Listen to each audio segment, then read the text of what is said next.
It's time for Recipe of the Day.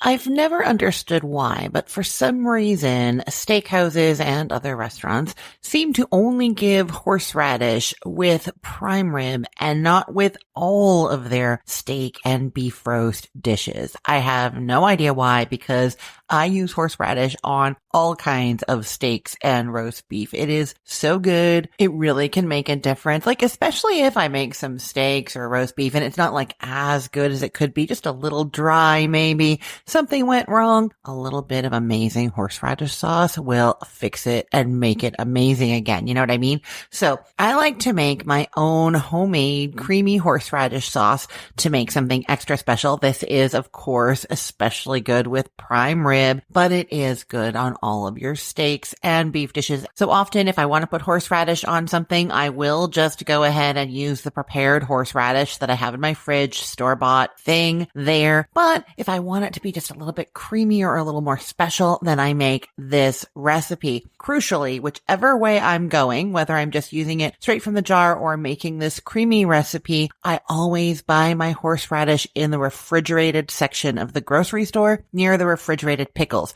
You will find horseradish in the dry goods section with the sauces or the barbecue sauce somewhere over there. Sometimes with the pickles that aren't in the fridge also, you'll find it there. But the stuff over in the fridge is so much better. I mean, the pickles over there are better as well. There's just something, it's like, well, if I had to guess, I'm guessing that they haven't pasteurized it or had to do some extra steps to make it shelf stable. And so you have to keep it in the fridge. And that has just preserved some of the extra hot flavor of the horseradish and made it just kind of brighter, less vinegary. It is so, so good. And actually, if you go to my creamy horseradish recipe on Cook the Story, you will see that I made a video showing how to make this creamy sauce, but also showing where to get the right horseradish. It actually shows you what it looks like. So go and check that out. I'm not particular about any brand, just like where you're going to find it. That's what's important. Okay, to make this recipe, you're going to start with your horseradish. So what you're going to do is you're going to get out a medium-sized bowl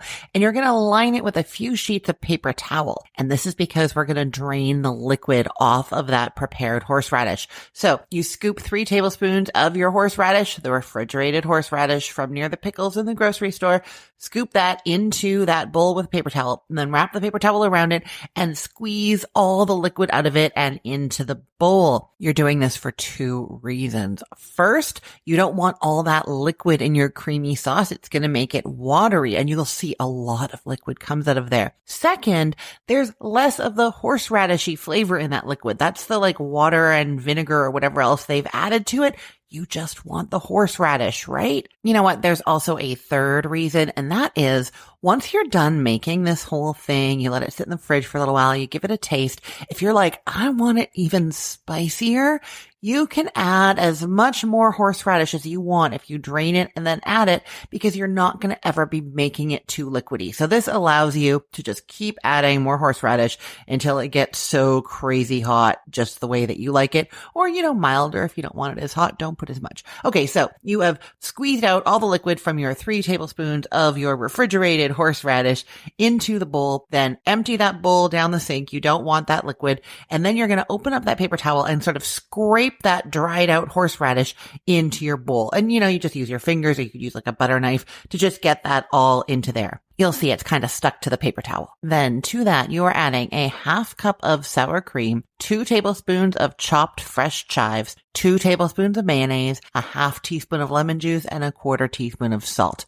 Give that a good stir and then taste it. You can add a little bit more salt if you'd like. And then I really think it's super important that you cover it and put it in the fridge for at least 30 minutes.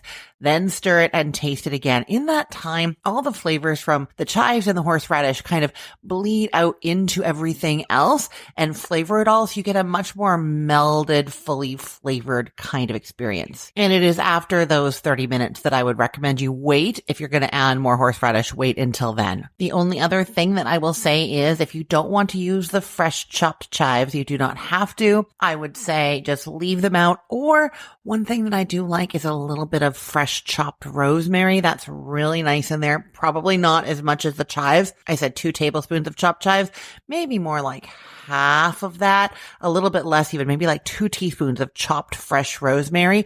It's just going to be that little bit of wonderful flavor. You know, rosemary goes so well with prime rib and roast beef. So you're bringing that into the horseradish. And I know I've said this before. If you are using dried rosemary, like if you don't have fresh rosemary, you don't have fresh chives, and you're like, oh, I have dried rosemary, don't use that here. Those little dry sticks, they don't hydrate as well in an uncooked preparation like this. They're great in like a stew or something where it's cooking for a long time. But when it's just like cold and damp, they don't hydrate and they end up kind of pokey and don't have a great texture. So I would skip dried rosemary in anything that you're not cooking. Well, I think that is all that I have to say about making creamy horseradish sauce. You are going to have this on some prime rib, or like I said, on any kind of steak or beef, pot roast. It is good on all of that. I cannot wait for you to try it. I will put the link to this recipe in the show notes for this podcast episode, or you can head to cookthestory.com/ROTD and get it there. And don't forget, when you go to that recipe, there is a video showing where to buy the good horseradish in the grocery store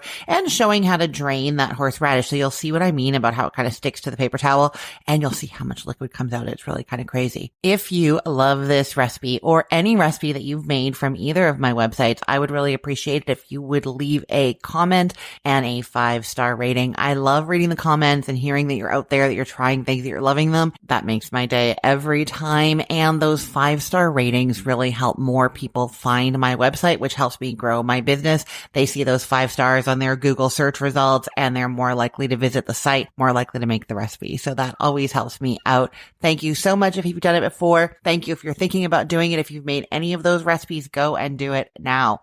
I'm Christine Pittman from cookthestory.com, thecookful.com, cookfor2.us, and this podcast, Recipe of the Day. I hope you have a great day. Let's get cooking.